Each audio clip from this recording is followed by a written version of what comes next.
কক্সবাজারে গত ৪৮ ঘন্টায় বড় ধরনের বৃষ্টিপাত না হয় লোকালয় থেকে বন্যার পানি নামতে শুরু করেছে।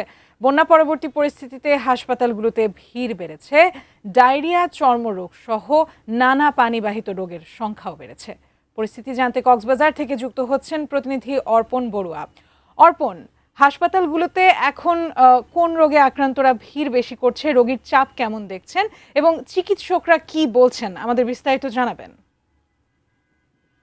আদ্রিতা, আপনি যেমনটি বলছিলেন, কক্সবাজারের হাসপাতালগুলোতে এই মুহূর্তে আমরা রোগীদের ব্যাপক চাপ দেখতে পেয়েছি। বিশেষ করে রাবো হাসপাতাল থেকে আমরা জানাচ্ছিলাম যে এই বন্যা পরবর্তী পরিস্থিতিতে ডায়রিয়া, কলেরা সহ নানান ধরনের যে রোগবালাই আছে, এই রোগবালাইয়ের প্রাদুর্ভাব বেড়ে যাওয়ার কারণে ইতিমধ্যে হাসপাতালগুলোতে আমরা রোগীদের ভিড় দেখতে পাচ্ছি। শুধুমাত্র গত একদিনেই রামু উপজেলা একটি স্বাস্থ্য কমপ্লেক্সে 926 জন ডায়রিয়া জনিত রোগীকে চিকিৎসা দেওয়া হয়েছে।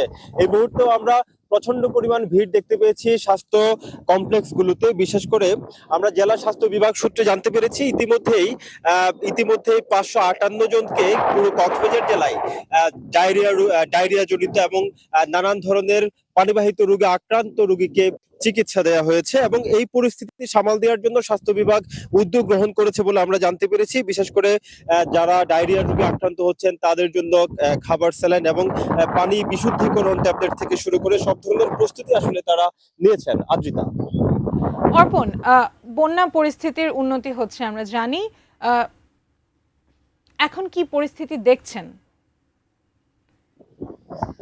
আদ্রিতা, আপনি যেমনটি বলছিলেন, বন্যা পরিস্থিতির উন্নতি হয়েছে। এই মুহূর্তে আমি যে জায়গাটায় অবস্থান করছি এটি কিন্তু 4 থেকে 5 দিন ধরে বন্যার পানিতে ডুবন্ত অবস্থায় ছিল। একেবারে বিস্তীর্ণ ফসলি মাঠ। এখানে আখ ক্ষেত থেকে শুরু করে কিন্তু নানান ধরনের শাকসবজির এখানে ক্ষেত খামার রয়েছে। ঠিক এই জায়গাটাই আমরা দেখতে পাচ্ছি ইতিমধ্যে বন্যার পানি পুরোপুরি নেমে যাওয়ার কারণে রামুর উখিয়ারগুন এলাকায় আমরা দেখতে পাচ্ছি ফসলি মাঠগুলো কিন্তু জেগে উঠছে। এখানে কৃষক যারা রয়েছেন নিজেদের বাড় গোছানোর জন্য তারা আসলে এখানে ব্যস্ত সময় পার করছেন, সেই ধরনের চিত্র আমরা দেখতে পাচ্ছি। কৃষি বিভাগের যে তথ্য, সেই তথ্যটি আমি একটু জানিয়ে রাখতে চাই। কক্সবাজার জেলায় গত 5 থেকে 6 দিনের যে ভারী বর্ষণ, এই ভারী বর্ষণজনিত কারণে জেলায় 4200 হেক্টর জমি, বীজতলা থেকে শুরু করে 4200 হেক্টর জমি কিন্তু বন্যায় প্লাবিত হয়ে নিমজ্জিত ছিল। এখন সেই জমিগুলো জেগে উঠছে এবং ক্ষয়ক্ষতির পরিমাণ, তারা আসলে কি পরিমাণ ক্ষতি হয়েছে সেটি নিরূপণ করার চেষ্টা করছে। জেলা স্বাস্থ্য বিভাগের পাশাপাশি কৃষি অফিস আমাদেরকে জানিয়েছে পুরো কক্সবাজার জেলায় অর্থাৎ 10টি উপজেলার 50% গ্রাম যেহেতু 50% নিম্নাঞ্চল যেহেতু প্লাবিত হয়েছে, সেহেতু তারা আমাদেরকে জানিয়েছে 43,000 কৃষক এই বন্যায় ক্ষতিগ্রস্ত হয়েছে। তাদের জন্য চাহিদাপত্র পাঠানো হয়েছে।